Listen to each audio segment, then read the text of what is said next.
한때 지상낙원으로 불렸던 사이판이 요즘 들어 날벼락을 맞았습니다. 20년 전만 해도 사이판은 꿈의 휴양지로 한국인들로 바글바글했었는데요. 에메랄드빛 바다와 산호초, 평균 26도에 달하는 따뜻한 날씨와 마나가 섬, 다이빙까지 모두 즐길 수 있는 휴양지였죠. 이 덕분에 1990년대에서 2010년대 초반까지는 한국인들의 신혼여행, 가족여행의 성지였습니다. 그러나 최근 사이판에 대해 들려오는 소식이 매우 충격적인데요. 사이판의 상징과도 같았던 하얏트 리젠시 사이판이 43년 만에 문을 닫았기 때문입니다. 객실 300여 개를 갖춘 대표 호텔이 폐업하면서 현지 관광업계는 엄청난 충격을 받았는데요. 사이판 몰락의 핵심은 한 문장으로 정리할 수 있었습니다. 바로 한국인들의 비중이 너무 컸기 때문이었죠. 한국인이 떠나자같이 무너진 사이판은 사실상 한국 경제 흐름의 생존을 맡긴 섬이었는데요. 전성기 때는 전체 관광객의 60에서 70%가 한국인이었으며 호텔과 레스토랑, 면세점, 투어업체 대부분이 한국인 중심이었고 종업원도 한국어 가능자 위주로만 채용했습니다. 심지어 메뉴와 안내판이 영어보다 한국어가 먼저인 곳도 많았습니다. 그래서 현지에서는 이런 말도 들려왔습니다. 한국 비행기가 끊기면 섬도 멈춘다. 이게 결코 과장이 아니었던 것인데요. 한때 한국인 관광객들로 붐볐던 사이판의 가라판 거리는 여전히 텅 비어 있습니다. 영업을 한참이나 안 한 탓에 건물 내부는 텅텅 비어 있고 먼지가 두껍게 쌓여 있었는데요. 야릇한 마사지 가게와 띄엄띄엄 문을 연 바만이 옛날의 영광을 단신히 보여주는 듯했습니다. 게다가 폐허가 된 건물에는 주인이 버리고 간 듯한 들개들이 지저대 삭막함을 더했는데요. 사람은 보이지 않고 횡한 바람만이 쓸쓸하게 가라판 거리를 채우고 있었습니다. 예전에는 한국인 여행사들이 가라판 중심가에만 10곳 이상 몰려 있었지만 현재는 대부분 문을 닫아 임대 문의조차 없는 상태라고 합니다. 가장 눈길을 끈 것은 흉물스럽게 약탈당한 거대한 카지노 건물이었는데요. 이 건물을 보면 사이판의 현 상황이 어떤지 절실히 실감할 수 있었습니다. 이 카지노는 임페리얼 퍼시픽 리조트로 2017년 개장 당시 70개의 테이블 게임과 190대의 게임 기계를 갖추는 등 큰 규모를 자랑했었죠. 사이판에서 가게를 운영하는 현지인은 카지노가 문을 닫고 일부 지역 주민들이 카지노를 털어가 지역사회에서 문제가 되기도 했다고 설명했는데요. 카지노는 지금 유리창이 깨지고 문은 뜯겨 나갔으며 실내는 난장판이나 다름없었습니다. 한때는 금빛으로 도배된 화려한 모습이었지만 지금은 나락으로 떨어지고 있는 사이판 경제를 그대로 보여주고 있었죠. 또 예전에는 하루 수백 명씩 몰려들던 그로토 해변도 현재는 20명 찾기도 힘든 상황인데요. 그로토 해변 일대에서 35년간 근무한 현지인은 예전엔 하루에 한국인 200에서 300명이 찾던 곳이 이제는 20명도 오지 않는다고 토로했습니다. 북마리아나 제도호텔협회에 따르면 올해 기준 회원 호텔 11곳에 평균 객실 점유율은 22%에 불과했는데요. 정상 운영이 가능한 게 70%이니 사이판 호텔들의 어떤 상황인지는 예상이 되실 것 같습니다. 심지어 사이판의 어느 호텔은 객실 점유율 급감으로 전기료조차 감당하지 못하고 있다고 하는데요. 그래서 객실을 장기 임대 아파트로 전환하는 극단적인 선택을 하기도 했습니다.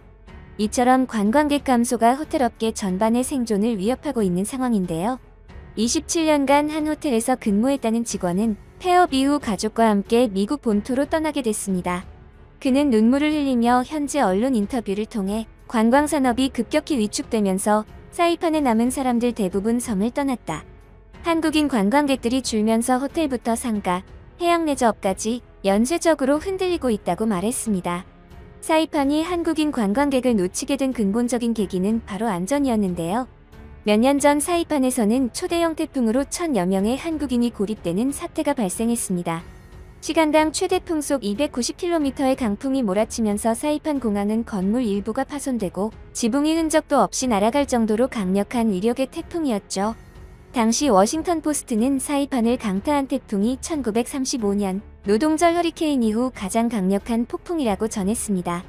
태풍 때문에 한국인 여성이 사망하고 한국인 여행객 1,700여 명은 대부분 현지에서 고립돼 고생을 한 것으로 전해집니다. 또 최근에는 한국인 대상 피격 사건까지 벌어지며 치안에 대한 불안감이 커졌는데요.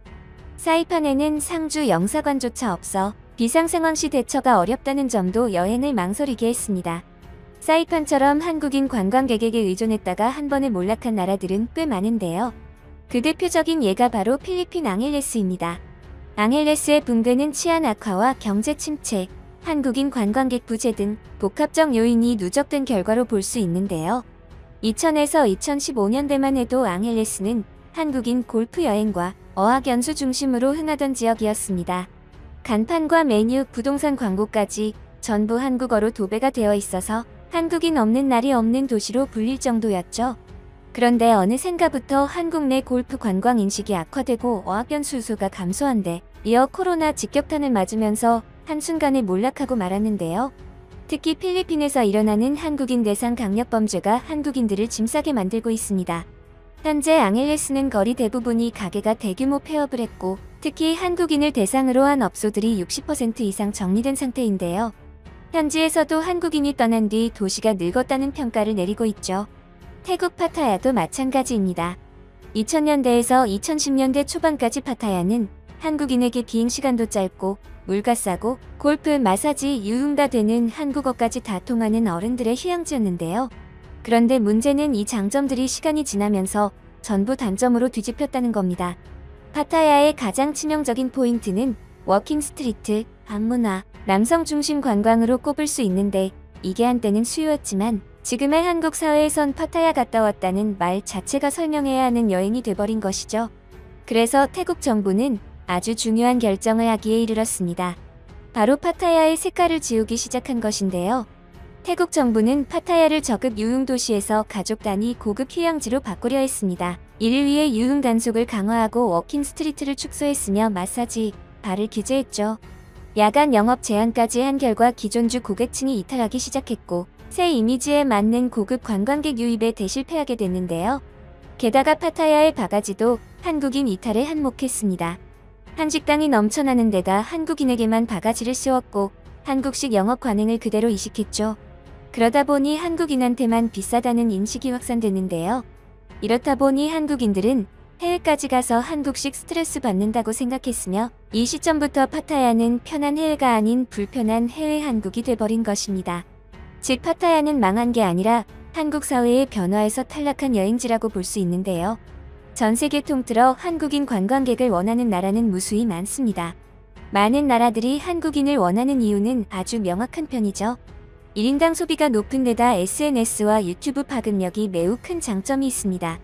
또한 결정만 나면 실제 방문까지 아주 빠르고 한번 방문하면 주변 지인들에게 추천을 해주기 때문인데요. 그래서 한국인은 각 나라 현지에서 이렇게 불립니다.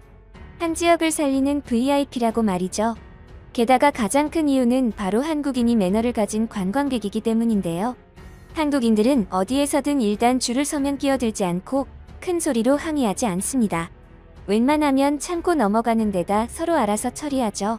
때문에 많은 나라들이 한국인을 조용하고 규칙 잘 지키고 매너 있는데 돈까지 잘 쓰는 최고의 손님으로 모시고 있는데요. 현재 해외의 많은 지역들이 제2의 사이판 태국 파타야, 나트랑이 되지 않기 위해 애를 쓰고 있습니다. 큰 손이지만 한번 떠나면 잘 돌아오지 않는 한국인의 마음을 사로잡기 위해서 말이죠. 앞으로도 어딜 가든 사랑받는 한국인 여행객이 되길 바라면서 오늘 준비한 소식은 여기서 마치겠습니다. 시청해주셔서 감사합니다.